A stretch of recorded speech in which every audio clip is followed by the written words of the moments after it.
Good afternoon, ladies and gentlemen. Let me introduce our second speaker, Ken. But before, I would like to tell you my personal story, which is associated with him. Maybe 6, 7 years ago, I read his book. And the name of this is probably one of the most cult book. It's called The Adventures of Jonathan Gullible. And this book is really famous. This book was translated to, I think, 100 languages. 54 languages. Okay, fine. But it was translated not so many, but it was definitely translated to Slovak language and also to Czech language. And I read his book in Slovak language, and I really like it because the book, it's just a group of different tales, how it's called like Free Market Odyssey, and it's like how the ideal world should work based on free markets. And I really like this book. And then last year I went to Colombia. I did a big trip in Colombia, and by coincidence I got some information that there is some libertarian meeting in Bogota. So with my girlfriend we went to this libertarian meeting, and we met them there. And it was like whoa, big coincidence. And he was the writer of the book I really love and I read in the past. So we met them, Ken and his wife and their children. So it was a really big shock for me that now I couldn't meet personally the writer of my really favorite book. So immediately I proposed Ken to come to HCPP Congress, and he finally came. So welcome, Ken. Thank you very much, Pavel. Appreciate it. I did have a layover in San Francisco about a half an hour. You know, the pilot said that he heard some strange noises in the airplane on the engine, so it took them about a half an hour to find a new pilot. I'm very, very grateful to be here. My wife, who's sitting right here in the second row, and I have spent the last several decades organizing conferences and seminars and doing summer camps to promote free markets ideas and philosophy of liberty. And so we're very much into this with our daughter. Pavel mentioned my book, The Adventures of Jonathan Gullible. I hope you'll find it in any language that suits you. I'm very pleased to say that the Czech edition was published by Josef Šíma here many years ago. And then since then we have two Slovak editions and a German edition, the Polish edition, many others. And just this week the Afghanistan is publishing the Dari edition of the book. It's to make economics fun and interesting. The epilogue of the book has been turned into a little animation called The Philosophy of Liberty in 46 languages. So you can look that up on the website, jonathangullible.com. We also have found that the book has been turned into plays that have toured high schools throughout Slovakia and across 5 countries of the universities in Africa. And one woman has produced it into a musical production for elementary school kids in Kazakhstan. Our daughter is very much a part of our activities. She's now living in Panama. She went to school in England, and she worked for 3 years in Chile for Simon Black in an organization called Sovereign Man, trying to help people find locations around the world, ways of internationalizing themselves. So they might have passports in a variety of different places, residences and properties and employment and assets of all kinds out of the touch of government controls. And that's something that they've been trying to do. When we were in Colombia with Pavel last winter, we also went to met up with a lot of people from Venezuela. It's an interesting story in Colombia and Venezuela. Just, a couple decades ago, there were all these terrible drug wars that were ruining the lives of people in Colombia. So 3 million people moved from Colombia into Venezuela for refuge, and they were greeted quite warmly and helpfully. And now they've all come back to escape Maduros and Chavez, and they've come back to Colombia, and another 1.5 million Venezuelans are also coming to Colombia to escape the horrors of the socialist state there.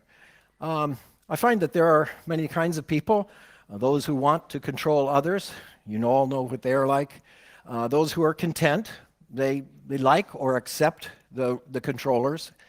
There are people who are not content with it, and they stay to resist in various ways, but of course the resistance is also kind of a tax on their life and their liberty. And there are those who seek to escape or to opt out, find some way to completely escape those who are tyrannizing them. I'd like to see a show of hands in here of the number of people here who are currently residing in a country other than the country of their birth. Okay, well, you've experienced that, and I'm curious how many people would like to be able to go to another country just in case things get bad. Where are you from? I guess a lot of us can identify with that, that's for sure. That's going on around the world. As you know very much here, the presence of migrants from various hotspots in much of the world. I was so impressed when I met a couple years ago, Patrick Mardini with the Lebanese Institute for Market Studies. He told me about how interesting Lebanon is. Lebanon is a country of 4 million people, and there's 12 million Lebanese expats living abroad, outside of Lebanon, but all over the world, mostly in the Western Hemisphere, he says, and doing quite well. And also, Lebanon is the location of 2 million Syrian refugees, and probably another 1.5 million Palestinian refugees. And yet, the country of Lebanon, with all of its troubles and divisions and so on, seems to be a refuge from some other worse places around the world. There are also the Rohingya refugees, the Muslims who lived in Myanmar, Burma, and they've had to flee because of the torment and brutal treatment that they've received over the years. They've tried to go where they could, but haven't been very welcomed in wherever they tried to go, and their situation is quite desperate. We're very close personal friends with Yeonmi Park and Shin Dong-yuk, 2 North Koreans who were very, very lucky to have escaped out of the thousands that have tried and didn't succeed, or the thousands that are still in sexual slavery or various kinds of slavery in China. Yeonmi Park even writes about it in her very fascinating book about how it was when she and her mother and her sister left and were 2 years in sexual slavery in China, because actually they knew that they were at their beck and call, because if they were returned to North Korea, which is what the official policy is in China, they could have been put to death or put to prison camps, and their lives would have been absolutely ruined. But they were fortunate. Yeonmi Park was fortunate to be able to escape to Mongolia, where we had a conference just this last summer. Liberty International Conference was hosting its world conference in Mongolia, and we would have had Park Jong-oh at the conference, but he received very serious threats that the North Korean government was interested in trying to kidnap him and take him back to North Korea. And I'm very, very pleased to see that he is going to be here, and I'll finally get to meet him here at your conference here in Prague. We're also in the United States. We have lots of people from all over the world who are interested in going to the United States, and I'm very, very pleased to have heard the presentation by Trayvon Keith, who just talked the previous hour about his experiences and travails. As you know, President Trump has announced that he wants to have a 2,000-mile wall built along the southern border between the United States and Mexico. It's going to be 9 meters high and 2 meters deep, costing at least $20 billion to try and keep people from finding that refuge across the border. And for years, people have faced lots of horror stories. For example, the cruise ship that was fined $3,000 per head for the people that they rescued at sea, which was required by international law of the ships and so on. But now many of them will look the other way because of the fines that they can be met with. This man, Walt Staten in Arizona, was trying to help the hundreds of people who just died out in the desert trying to get across the border. And he said, well, I know where some common pathways are. I think we'll put out bottles of water on these paths so they won't die of thirst and starvation and exposure. And for this, he was arrested and charged with the crime of littering. And his conviction, the sentence was 60 days of community service. And he said, well, I thought that's what I was doing. Other people are not so sure that these walls will have much effect. Penn and Teller, two comedians in the United States, decided to hire 9 immigrant refugees and say, well, let's build a wall to spec and see how long it takes to get to the other side. And he put them into 3 teams and offered a prize to see who could get over the wall first, either over, through, or under. And all 3 teams got to the other side in less than 3 minutes. Already the teams have been developing ways that are quite the match for these big walls as well. Movement of people around the planet is all part of our history and prehistory. It's the course of humankind. To move for opportunities, yes, but often fleeing tyranny, fleeing oppression, fleeing famine, and terrible, terrible times. And we do it not only for ourselves, but we do it for our families and for our existence. And it's been a part of the story of so many, well, almost all the religions of the world have known this, that their leaders and forebears have been ones who had to move for famine, had to move from persecution, had to move for opportunities. And it's something that people in the Pacific, and the Vikings in the north, the Indians in the south, people have always been moving for these purposes. Some people came to the Americas unwillingly, as slaves. They were bought by the slave ships that came over to the Americans and became part of the workforce for the southern plantations. And of course, they weren't pleased with that condition. A lot of them did try to flee. And they couldn't flee just to the northern states where there wasn't slavery, because the Fugitive Slave Act said, well, your property that stole itself and under the law has to be returned to its rightful owner. So they had to flee all the way to Canada or to Mexico, where slavery was not allowed, and then they could be free. They were often aided and assisted by the Underground Railroad. That's people who would hide them at night in barns and churches and secret them out through the nighttime to places of safety. If they were arrested, they were all convicted. But sometimes the juries refused to convict, because there was a principle called jury nullification that said that the jury had the right to rule not only on the case, but on the law itself. Was it right or wrong? And many times they overturned it, saying it was right that a person should try to steal themselves away from tyranny and to find freedom. Another thing that's obvious about this, it doesn't matter on which side of the border the guard stands. The effect is the same, whether it's someone trying to keep the prisoner in or whether it's someone trying to keep the prisoner out. Also, a lot of times people say, well, were these slaves economic refugees or political refugees? And I find it indistinguishable, because people who are economic refugees are also refugees from the political system that tyrannizes them. They may not recognize it as such as political philosophers, and they may not raise a political protest, but their very desire to move with their feet from one place to another is the desire to find freedom for themselves and for their families, and I consider that both justifiable. Now I'm so pleased to have been able to be invited here to Prague, because I know you people, the people here in Prague and throughout Central Europe and all, know the history of torture and torment of the 20th century for the people, maybe not this generation, but your parents and your grandparents lived through the horrors that are unimaginable. And of course, the tyrants are quite obvious. Everybody knows and written about them and what monsters they were.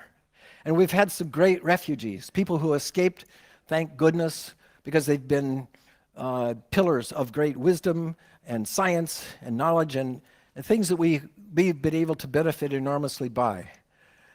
A lot of people know Anne Frank because of her diary and her personal story. They know that she died in the gas chambers. What people don't know so much about is that Otto Frank, her father, twice applied to the United States for a visa for their escape, and twice was denied. So to me, that means that the United States government was also a collaborator with the things that tormented them and that they later suffered, along with millions of other people who could have escaped but were not allowed to. The council at Evian, in 1938, I believe it was, 30 nations around the Atlantic all agreed that the quota is full, and they're not going to increase it for the Jews and the others who would be fleeing this tyranny and personal torture. And it was after this that the Germans at the Wannsee conference decided, well, we can do whatever we want to the Jews and the others because the rest of the world doesn't really care about them either. Fortunately, there were lawbreakers.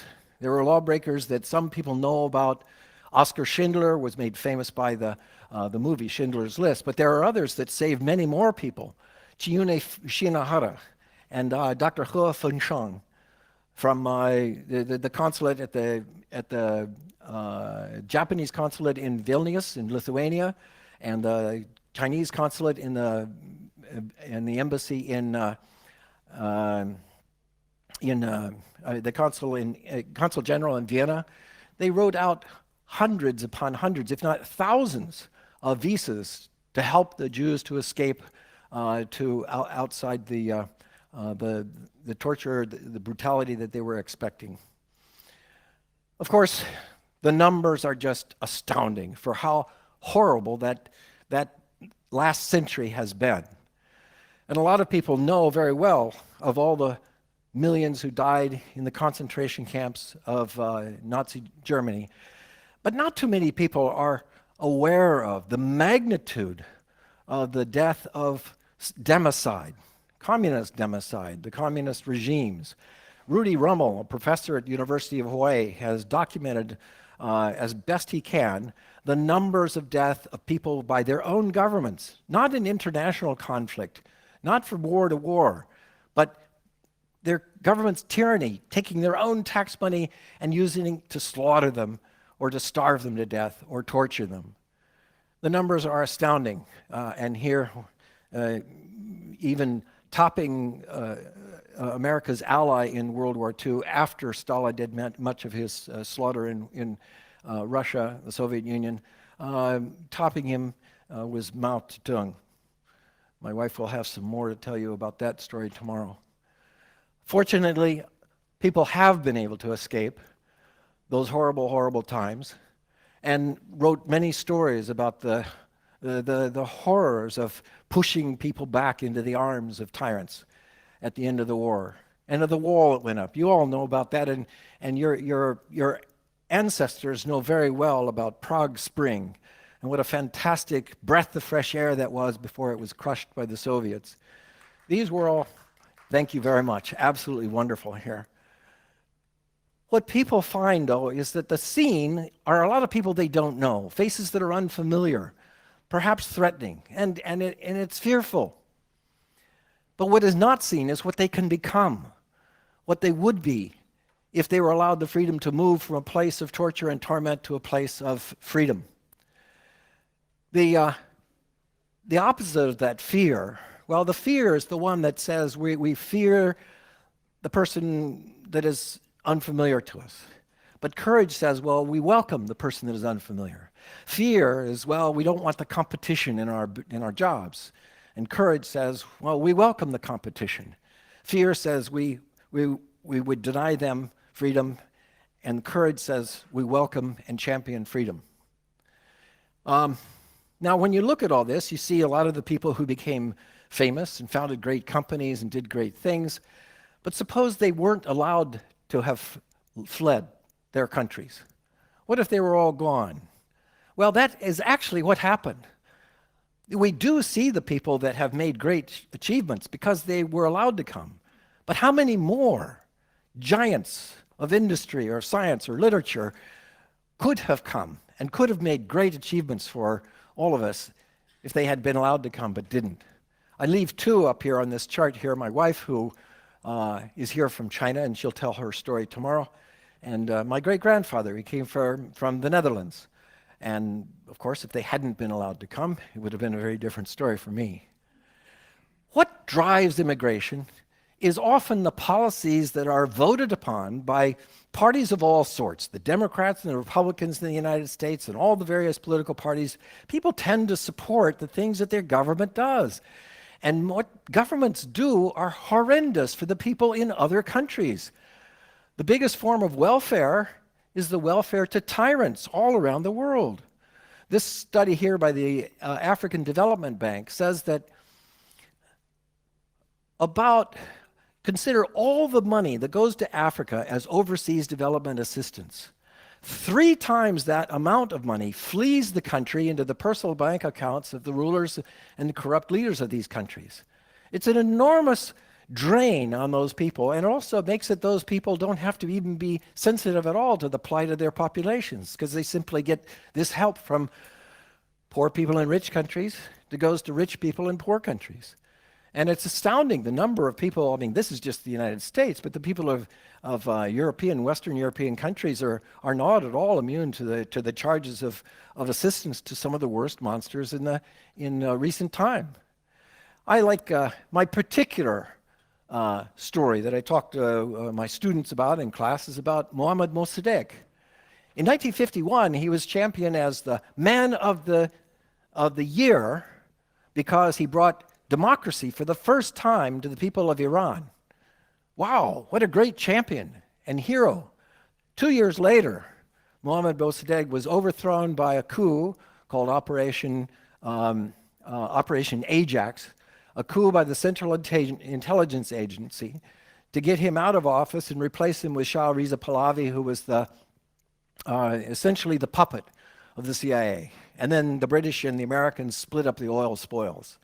And this has been a history of corporate oil interests throughout much of this time. After finally the Ayatollah Khomeini and his Islamic fundamentalism overthrew the Shah, who had been in place for 26 years under US auspices, finally overthrown.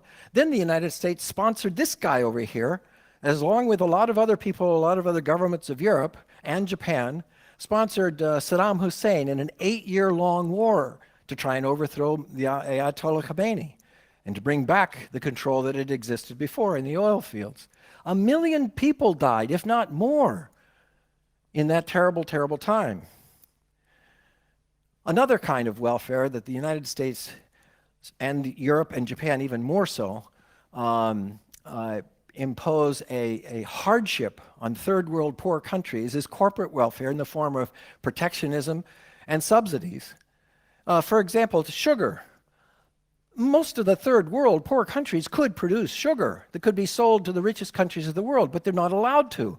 Tremendous quotas that tremendously limit the amount of sugar that's brought in just to the former colonies. Those countries could be selling their sugar to American consumers at 5 cents a pound. But Americans aren't allowed to buy that sugar from the rest of the world. They have to pay 20 cents a pound for American sugar, that produced in Hawaii.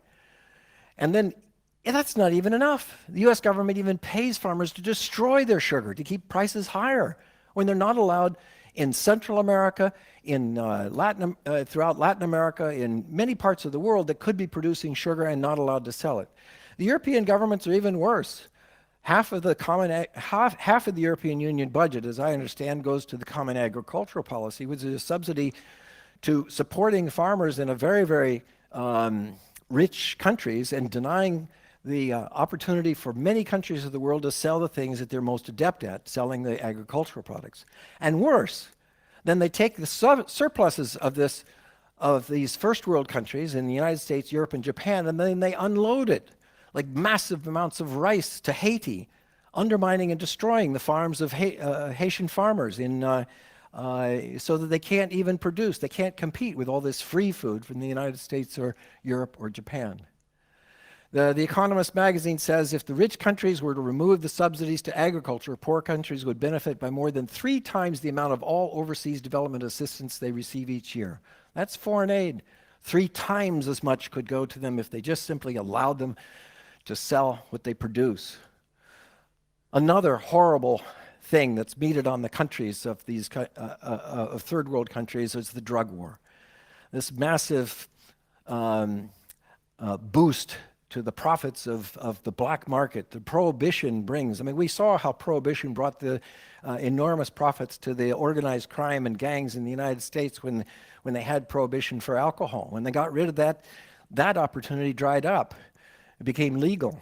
But this same sort of thing is going on with the drug war. Enormous profits are pouring into drug lords all throughout the third world countries, and it's wreaking havoc on those countries with violence and crime and ruining markets in so many of those countries, and yet the United States doesn't recognize that it's a party to the troubles that those bring out. And the first thing, when an American president goes down there and says, why don't you grow something else other than marijuana or opium or coca? The very first thing every president in those countries says is to us, well, why don't you let us sell the things that would be better alternatives? Why don't you let us sell the sugar or the flowers or the corn or the things like that we can produce better even? A lot of people say, well, they just come to rich countries for the welfare. Well, I mean, I've already talked about the biggest kinds of welfare, the welfare to tyrants, the welfare to drug lords, the welfare to corporate interests. But is it really the welfare that causes people to risk their lives at sea, risking the sharks, the exposure, the storms, where a third of them die going across the straits between Puerto Rico and between Dominican Republic and Florida? Is it the welfare that causes people to risk their lives to go across the deserts in Arizona? I'd say no, they're going for opportunities. And I think I demonstrate this when I showed that once in America, migrants could move to the states with the most welfare. But they don't.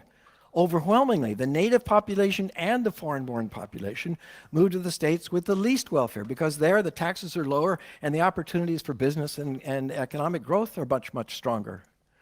Plus, it isn't the immigrants that cause the welfare system. It's the citizens who vote for these parties that establish a welfare system. It is the politicians that hand it out. And then they blame the outsiders for the consequence of this. Frankly, it is the politicians and the people who vote for them that are responsible for these welfare systems. And on top of it, they put up barriers against people working. They put up barriers against people starting businesses. And that's a real tragedy. Stuart Anderson, Executive Director of the National Foundation for American Policy, says that immigrant entrepreneurs are the heroes of a market-based economy because they're driving innovation and job creation. They started 33% of U.S. venture-backed public companies between 2006 and 12. Many of these companies, you're familiar with their names because of the prominence in society and what they've brought. The Wall Street Journal says immigrants founded 51% of U.S. billion-dollar startups. Adrian Furman says that the percentage of immigrants who start businesses as entrepreneurs is astounding when you consider the size of their numbers in the general population. He says that the first generation migrants start businesses at twice the rate of Native Americans and even the second generation immigrants. Half of the world's skilled migrants go to America and in 20 years created 25% of all American venture-backed companies. The sort of people who migrate have a different pattern of motivation, abilities, and adjustment. They are hungrier, more risk-taking, more hardy. And as a matter of fact, when you look at the characteristics of good entrepreneurs, there's almost an ideal match with the kinds of energy and diligence and courage that it takes to get up and move. People don't move because they're lazy. They move like this because they are energetic and eager to make great progress. There are always exceptions. There are exceptions to every assertion that I'm making here, but by and large, the people who are moving are doing so with a very energetic and productive, positive outlook. Look at this work by Bradley Gardner. He looks at the whole European Union. One of the precepts of the European Union was that it should be an open market where people could move around to where they get greater productive use. They get paid more, and they get tremendous diversity of talents in it. And in all of the European Union, he says 13 million have migrated within the European Union. I mean, it was an effort to try and make the European Union something like the United States, this big market where people could move all around and go where their talents are best used. In the United States, they had 40 million migrants from abroad. That was pretty beneficial. Could have been a lot more. For the world, 232 million internal migrants, or international migrants, people going across borders, as often indicated here. But China itself experienced 260 million internal migrants, just moving from provinces in the country of low productivity to the eastern provinces that were mostly free economic zones. He said that in that 30-year period of time, poverty declined by 753 million people because of internal migration, which accounted for about 20 to 30% of GDP growth. I highly recommend his book, by the way.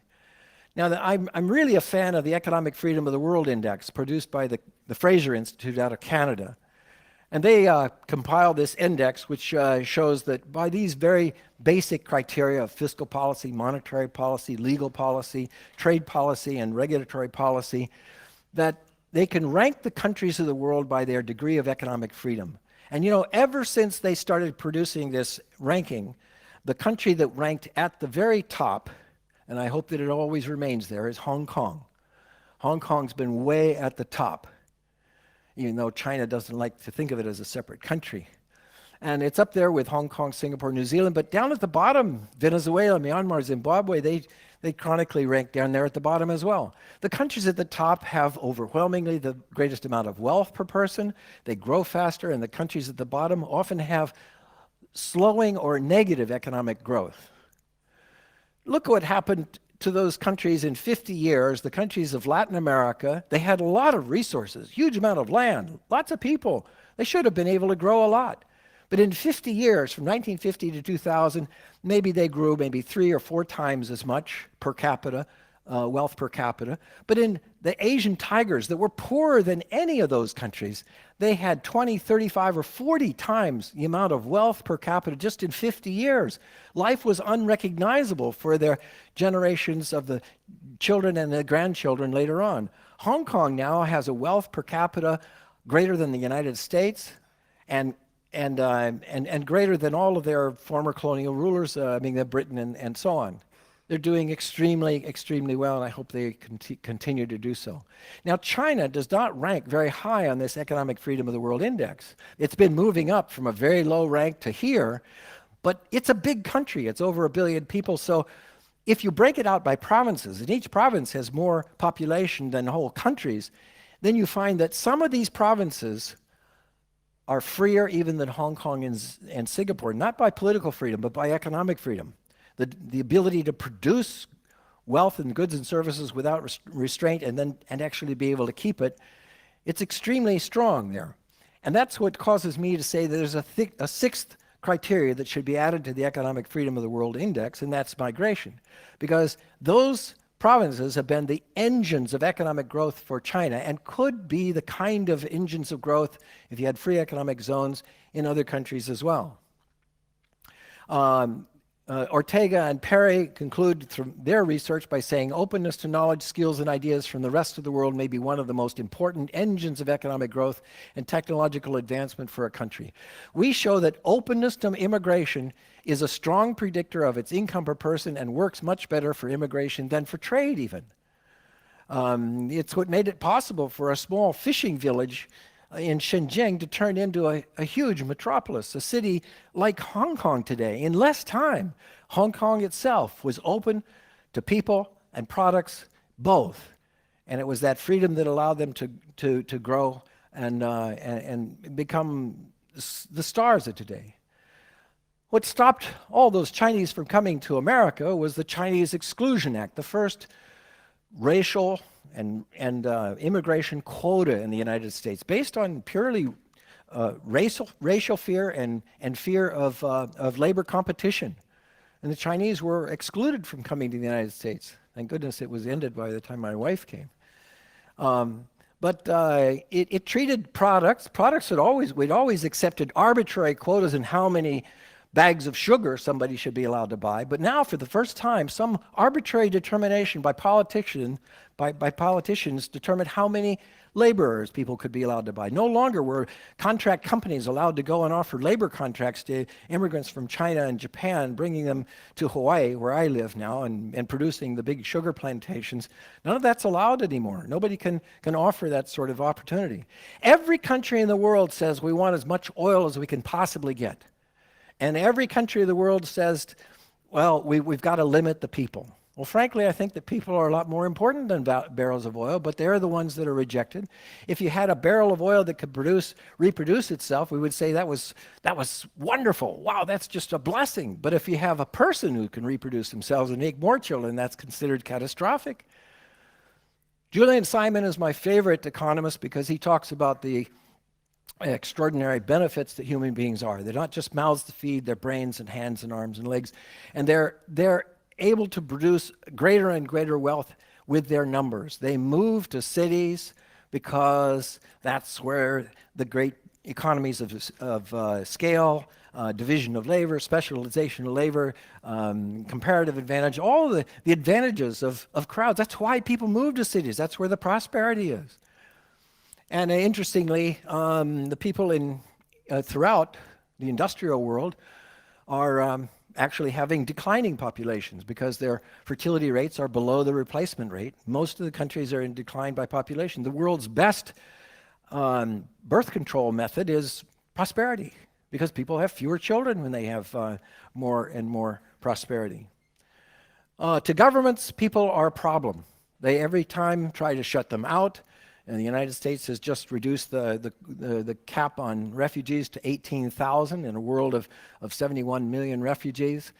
For Chinese, it takes them 11 years waiting. Even once they've been admitted, it takes them 11 years before they can get a green card. Immigration courts now are backed up. There's 1 million people in line.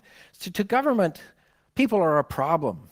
And there's a lot to be said about whether or not they cause crimes or not. I think most of the studies that I've seen show that the crime rate is lower for immigrants than it is for both legal and illegal immigrants than it is for the native-born population. But I know that's debatable because you all have personal experiences about that. I might say that the United States has lots of crime, native-born. And one of the criminals was Timothy McVeigh, who planted a bomb and blew up the Murrah Federal Building, killing hundreds of people, men, women, and children. And he was put to death. He was a part of all these hate groups around the United States that are causing real terror in the United States as well as other places. But now he came from New York. Holding people individually responsible is what a libertarian should do. You hold individuals responsible for the behavior. You don't collectively say, well, everybody from New York is guilty for his crime, and therefore we wouldn't allow anybody from New York to come to the rest of the country. Although I've heard some people say that should be questioned, though, since Donald Trump also comes from New York. To the markets, people are an opportunity. All the things that they can become and do. When Walmart has a long line out, they don't just say, well, how could we restrict the people coming in? Any store says, well, let's put on more people at the cash registers. Let's make it smoother and easier for people to come. And I would suggest the United States government would be pretty well off in doing the same kind of thing. Is there enough space? Well, actually, there's a tremendous amount of space. The United States land area is only 3% of all the land area of the United States is for cities and suburbs. The rest is virtually unoccupied. I mean, there's agriculture, but there's lots of parks and conservation and other things. There's a lot of space. And simply allowing one kind of freedom, the freedom to gamble, turned Las Vegas from a vast desert that no one thought could ever house any or support anybody into a huge metropolis, one of the largest and most prosperous in the country. Now, a friend of mine, Drew Suter in Canada, says, well, what if we made Hong Kong space available in Canada? I mean, the Queen Charlotte Island off the west coast of Canada could support as many as 9 Hong Kongs just by the area there. And that itself could support 65 million people if you took the same land area that Hong Kong occupies. And keep in mind, Hong Kong is by far the most densely populated country in the world. But 40% of the land area is still zoned country park where people aren't allowed to live. I mean, it's not like everybody's stacked together. They live and they enjoy life much better than they do in China. That's why they move there. Much better than in Vietnam. That's why they moved there. And yet it's, the opportunities for a Hong Kong style of existence is abundant in Queen Charlotte Island in Canada. If they just turned it into a free economic zone for people to go to. He says the same thing, this is Drew Suter, he says the same thing about the oil sands in Alberta. Everybody's so eager about the oil they could get. Oh, they could bring a current land value would be of $40 billion, but it could bring in an estimated oil value of $14 trillion. What if they turned that into 24 Hong Kong zones? And they turned that same area of land into a zone that could be generating a growth for population, and economic zones could be producing as much as $5 trillion per year with an estimated land value of $30 trillion, 750 times more than it is currently. Well, maybe they could find people in Canada to accept it if they offered them $1 million per person, man, woman, and child, to accept refugees up in the sands. The ways of accommodating people is a matter of our imagination, but don't leave it to governments to think of the ways of imagining it. Get the governments out of the way. And I assert that the voluntarism and the non-aggression principle is a good way to approach this. I do believe that excluders who want to have the right to deny, to associate with anybody, or to pay for anybody should have that right. No one should force them to associate with somebody or pay for anybody if they don't want to. But other people who are inviters, they should have the right to contract with whomever they choose and to pay with their own money voluntarily for whatever enterprise or activity they want. The problem is that the government says, well, because we're separate, we're going to be treating ourselves as the excluders want us to be, not as the inviters want us to be. Solutions along this line might be to end the trade barriers so that people have greater prosperity where they live, end the welfare to tyrants, end the welfare to the corporations, end the drug wars, and also the people quotas, limiting the number of people just on the basis of number as opposed to other criteria, which I think is arguable that other criteria might be found, but just simply not a number quota, which is arbitrarily the design of some politicians. End the welfare state in favor of voluntarism, labor and commerce restrictions, which prevents people from actually working in the places they go to, and nationalizing the land so that it's privatized and then people can decide for themselves what their own rights would be. Overall, free markets are practical, they're humanitarian, and above all, I consider them ethical. So I think we ought to treat other people as we would want them to treat us if we were in their shoes. So thank you. I hope I wasn't too much over time. Okay. Thanks.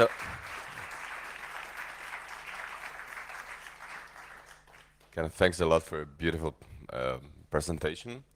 Any question? We have maybe 1 or 2 questions. Yeah. Fascinating talk, and thank you very much for a fresh perspective. My question is a political viability, right? Where do you start? Right? Europe's going more restrictive, so is the States. The trade winds are blowing against this. Where do you start? Yeah, that's a very good point. And the reason I do this talk every chance I get an opportunity to is because it's the first is to start the change of minds. And then I think there are a lot of people, their minds are made up and you're not going to persuade them. For the people who are, those are the excluders. For those who are inviters, I think you give them extra arguments and encouragement at what they're doing. But the vast number of people who are in between are just sort of undecided about it. And I'd say that a lot has to do, and politicians even respond to this, a lot has to do with what the people in between who haven't made up their mind think about it. Do they think of immigrants as terrible, fearful things that we need to keep away from us? Or do we think of them as potential friends and benefits to our society and to us personally? Frankly, I think it comes down to whether or not people are motivated by their fears or by their courage. And so it's a matter of, I don't want to stand up in front of a group of people that may be potentially hostile to this idea of opening migration to a lot more people to save lives. But whenever I think of the courage that it takes for somebody to cross those mountains, the deserts, the seas, something that I wish I had the courage to do myself. I don't know, it's not been tested. Would I have the courage to risk my life for myself or my family in the same way that thousands of migrants are doing all the time? And I don't know. I just don't know if I would do it. But I do feel that I have at least enough courage to speak out on their behalf, to try and persuade people that in these countries that hold their lives in their hands, that we can make a difference. We should be influencing our politicians. And the worst thing that we do is just to remain silent, because then the bad guys win. But that's true of everything. And if we could become more vocal and more push back, it doesn't have to be as extreme as I'm suggesting. It could be a little bit more sympathetic, and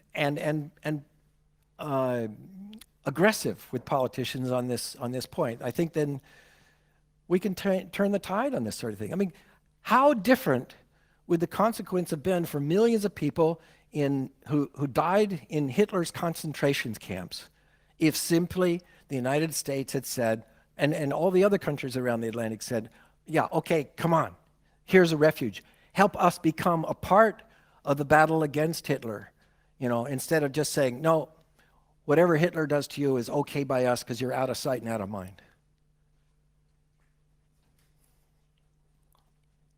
So, hi, Astounding Talk. I have a question. So, Japan has an infamously isolationist refugee policy. They actually approve maybe only 0.2% of their asylums, and it is a developed, economically free country. So, why do you think it never appears in the immigration conversation?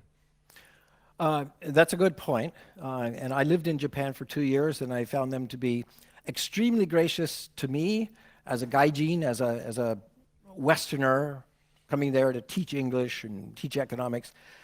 But towards the Koreans, towards the Japanese, towards the Chinese, towards Vietnamese, towards black Africans, they were horrendously racist. And they do have this very, very strict policy against Koreans and so on. But they're finding their population is really top-heavy now by age. They've had so few births, and soon they're going to feel that they're in this big pressure to support this enormous social security system for the elderly. And I think they're going to be pressured into opening their borders more, just for economic reasons, if not for, and they'll treat newcomers badly. They treated Westerners very well, but they'll treat people that they consider worth less than them very badly. But once they get used to them and get to know them, they have to start treating them as human beings. That's just part of human nature. With exposure comes a lot more ease. Thank you. Unfortunately, we are out of time, so thank you again, Ken, for your fascinating presentation. Thank you very much. And thank you for being here and your questions.